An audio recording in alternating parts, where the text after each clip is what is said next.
សូមជម្រាបសួរទៅដល់ពុកម៉ែបងប្អូននិងមិត្តភក្តិទាំងអស់ដែលបានតាមដាននៅបណ្ដាញ YouTube បង្ហាញខ្មែរ TV របស់ខ្ញុំបាទនេះជាទស្សនវិជ្ជានៃអង្គការភ្លើងនៃបណ្ឌពិធីបណ្ឌកឋិនទាននៃវត្តព្រៃតកួនបាទនេះជាទស្សនវិជ្ជាអង្គការភ្លើងនៅពេលរាត្រីបាទនៅពេលយប់បាទឥឡូវ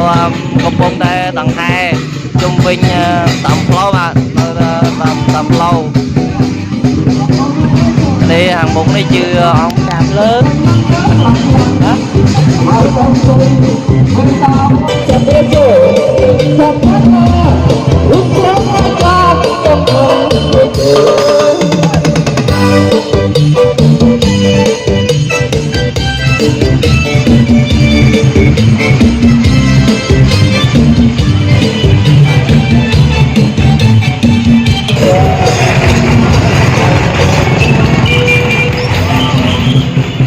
បាទសូមជម្រាបសួរទៅដល់ពុកម៉ែបងប្អូននិងមិត្តភក្តិទាំងអស់នេះជាទស្សនវិជ្ជានៃដង្ហែអង្គការភ្លើងនិងជាបណ្ឌពិធីបណ្ឌកឋិនទាននៃវត្តព្រៃតកួនបាទឥឡូវនេះអង្គការភ្លើងកំពុងតែដង្ហែតាមផ្លូវដើម្បីរៀបចំចូលនៃកាន់វត្តព្រៃតកួនបាទ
Topang kapal kalau muda tangkir kan pertama pun rasa tersenyum ni kami akan berpikir bagian dan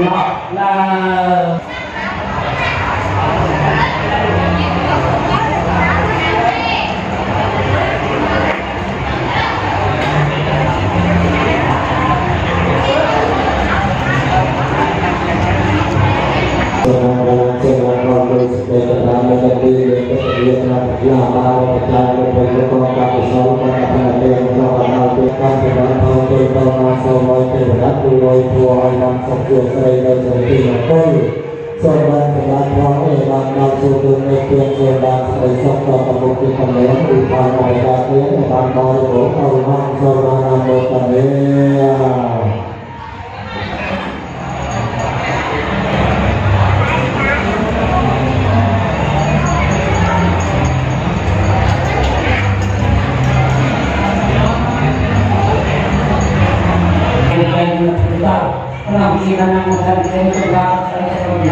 Latihan latihan dengan itu adalah rakyat kami nah